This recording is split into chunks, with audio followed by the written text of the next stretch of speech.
Today we are going to discuss about clavicle. Clavicle is a modified long bone which lies horizontal in our body.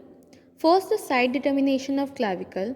Now clavicle has two ends, a medial end and a lateral end. The medial end of clavicle is quadrilateral in shape while the lateral end is flattened from above downwards. The clavicle has an intervening shaft which is not straight, it is convexo-concave anteriorly.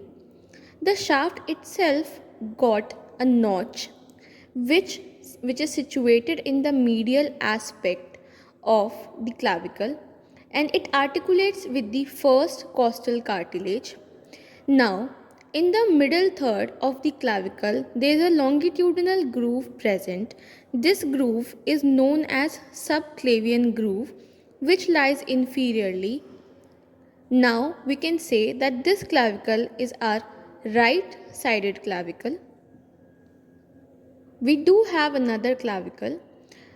This clavicle has two ends, medial end and a lateral end, and an intervening shaft, and the shaft is convexo-concave anteriorly, and by this we can say that this clavicle is left-sided clavicle. Now the peculiarities of the clavicle. It is the only long bone which lies horizontal in our body and it is subcutaneous throughout. It is the only long bone which ossifies first in our body and it has no medullary cavity. It is the only long bone which ossifies in membrane, and this bone has two primary center which is present in the middle of the shaft and one secondary center which is present towards the medial aspect. Now this bone receives weight of upper limb via lateral 1/3. It is occasionally pierced by middle supraclavicular nerve. Now the external features of the clavicle. First, the shaft. The shaft is divisible into medial 2/3 part which is convex and a lateral 1/3 part which is concave. The lateral 1/3 part, it is flattened from above downwards, so it has two borders, anterior border which is concave forward and an posterior border which is convex backward. It has two surfaces, a superior surface which is subcutaneous and an inferior surface which presents a tubercle known as conoid tubercle and a ridge known as trapezoid ridge. The medial 2/3 part of the shaft is rounded.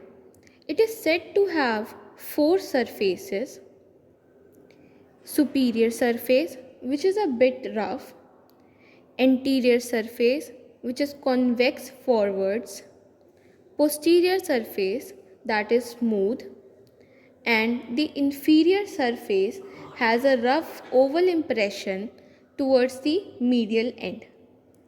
The lateral half of this surface has a longitudinal groove known as subclavian groove, and the uterine foramen lies lateral to this groove.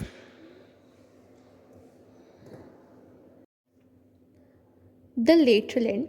The lateral end is also known as acromion end, and this end is flattened from above downwards. This end bears an articular facet, and this facet articulate with the acromion process of scapula to form acromioclavicular joint. Let me show you. This is our left side clavicle, and this is our left sided scapula, and this is the acromion process of scapula. Now this is the articular facet, and now we can articulate with the acromion process of scapula, and this is how they form acromioclavicular joint, which is a plain variety of synovial joint. Now the medial end.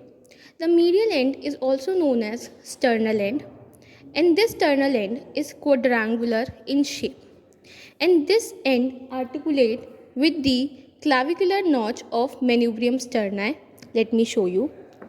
This is our manubrium sterni, and in the center, this notch is known as suprasternal notch, and on the side of suprasternal notch, this is the clavicular notch. With the clavicle,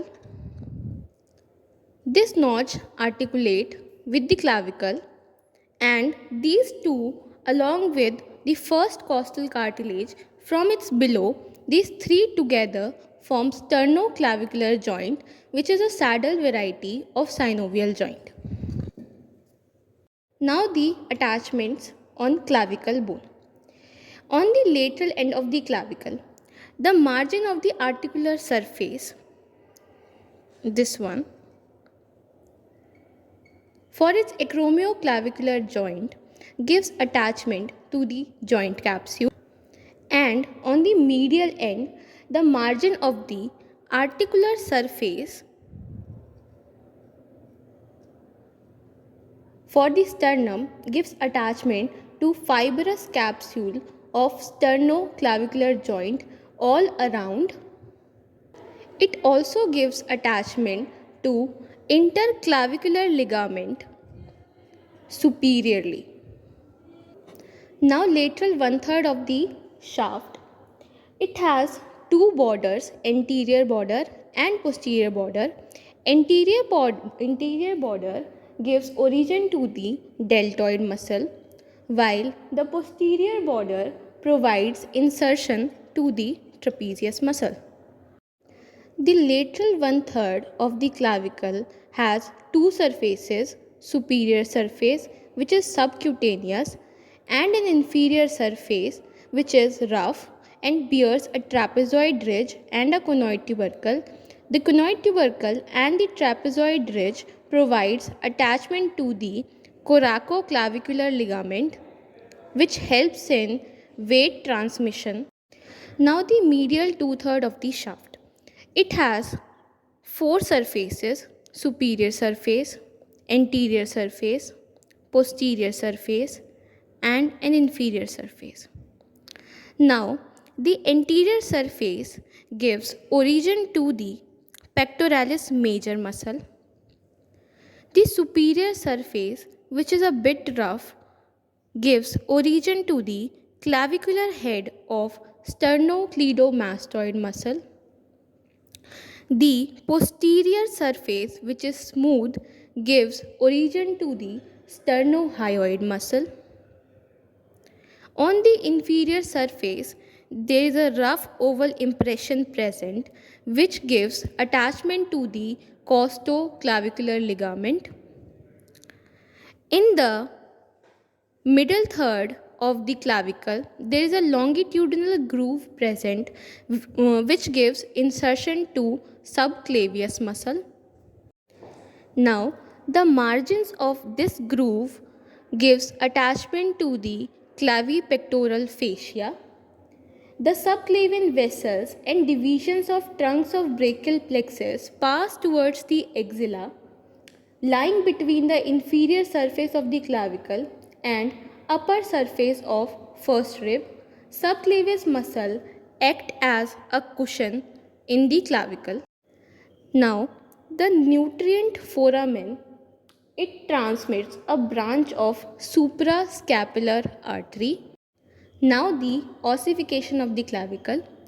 Clavicle is the first bone to ossify in our body. Except for its medial end, it ossifies in membrane. This clavicle ossifies from two primary centers, which is present in the middle of the shaft. The two primary centers appear in the shaft between the 5th and 6th week of intrauterine life and fuse about 45th day. The secondary center for the medial end appears during 15 to 17 years and fuses with the shaft during 21 to 22 years. Occasionally, there may be a secondary center for the acromial end. Now, the applied aspect of the clavicle. Clavicle is commonly fractured by falling on the outstretched hand, and the most common site of fracture is the junction between medial 2/3 and lateral 1/3.